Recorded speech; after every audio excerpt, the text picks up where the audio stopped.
Hi, I'm Lucy Shan for QUT News. Today I'll be interviewing Bruce Woolley, a professor from the University of Queensland's Journalism Department.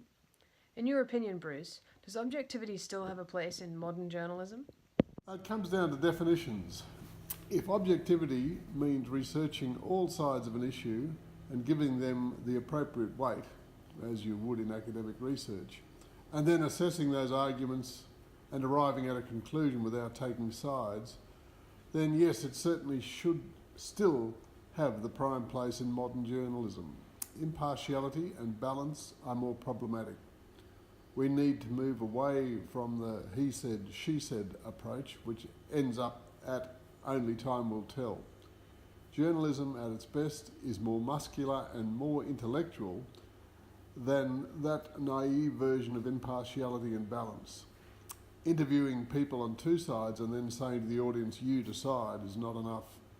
The journalist needs to be an honest broker who is not expressing opinions, but who is indeed weighing arguments and then presenting the results of that analysis.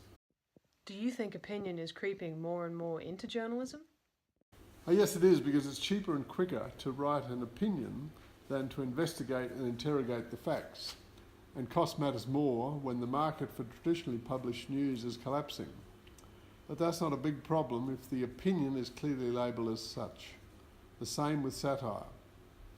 However, journalists can undermine the readers' and viewers' faith in their work when the intent of the story is ambiguous.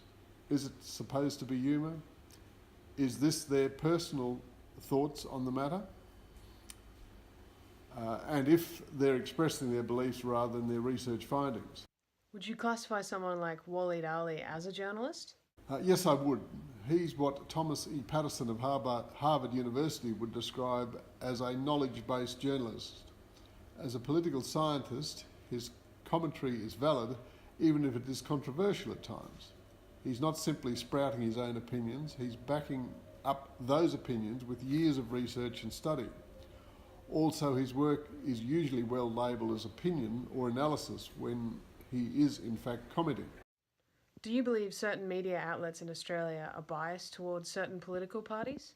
Yes, and I would point to Murdoch publications and news outlets. They make no bones about supporting conservative parties and their policies in every country where they operate.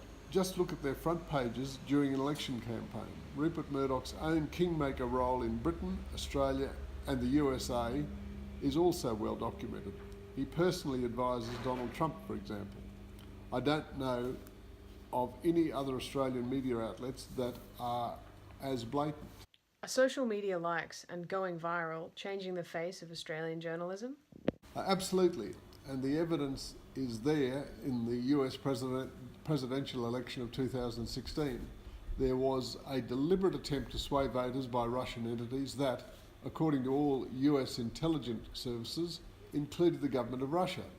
That's a malign version of it. But there are also benign ways in which social media sharing has helped inform the public worldwide. It's generally a good thing when people share their favourite stories from reliable news media. It makes that information available to more people. We haven't, as a society though, worked out yet how to make sure only reliable information is shared and goes viral.